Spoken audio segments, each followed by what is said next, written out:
একটা ছোট্ট গ্রামে একটা কাঠুরিয়া বাস করত।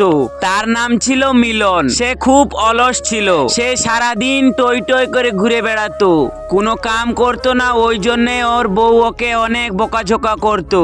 ওগো, কোথায় গেলে? আমাকে একটু খাবার দিয়ে যাও। খাবার? কিসের খাবার? বাড়িতে কোনো চাল নাই, ডাল নাই, সারাদিন তুমি টই টই করে ঘুরে বেড়াচ্ছ।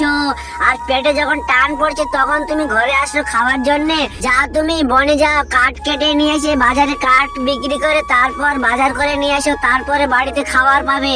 আরে তোমাকে কে বললো আমি কাজ করি না? আমি কাজ করতে চাই, কিন্তু আমাকে কেউ কাজই দেয় না। তাহলে আমি কিভাবে কিয়া করব বলো? আর তুমি বাড়িতে আসলে বকছো, বাইরে গেলে বকছো, তোমার ঘ্যানঘ্যানানি লেগে আছে। ঠিক আছে, তাহলে আমি এবার যাই, বাজার করে নিয়ে আসছি, তারপরে খাবার পাবো। ঠিক আছে।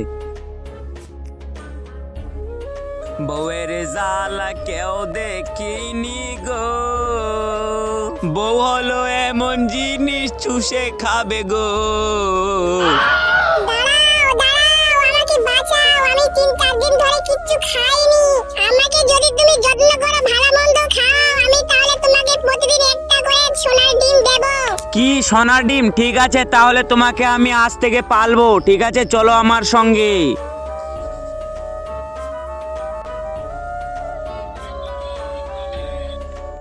ওগো, কোথায় গেলে তুমি? বাইরে এসে দেখে যাও আমি কাকে নিয়ে আসছি। এক্ষণে তো গেল, আবার এক্ষণে চলে আসলো। কি যে নিয়ে আসছে! এই যে একটা আপদ নিয়ে আসছে, নিজেই খেতে পায় না আর একটা পাখিকে নিয়ে আসছে। ওগো, এ সাধারণ পাখি না, এটা হলো জাদুই পাখি। এই পাখিটাকে যদি তুমি ভালো করে যত্ন করো, এই পাখিটা প্রতিদিন একটা করে সোনার ডিম দেবে। ওমা, কি বলছো গো? সত্যি? তাহলে দেখি দেখি পাখিটা কিরকম। দাঁড়াও, তুমি ধরে থাকো, আমি যাচ্ছি তোমার কাছে। ওগো, এটা কি আসলেই জাদুই পাখি? আমার তো বিশ্বাসই হচ্ছে না। আরে আমি সত্যি বলছি গো, আমি তোমাকে কোনোদিন মিথ্যা কথা বলেছি বলো? এটা জাদুই পাখি, এই পাখিটার তুমি ভালো করে যত্ন নাও। আচ্ছা ঠিক আছে, পাখিটাকে আমি ভালো করে খাওয়া দাওয়া করে আদর যত্ন নিচ্ছি। ঠিক আছে, এর ভালো করে যত্ন নাও, আমি কালকে দেখছি একে।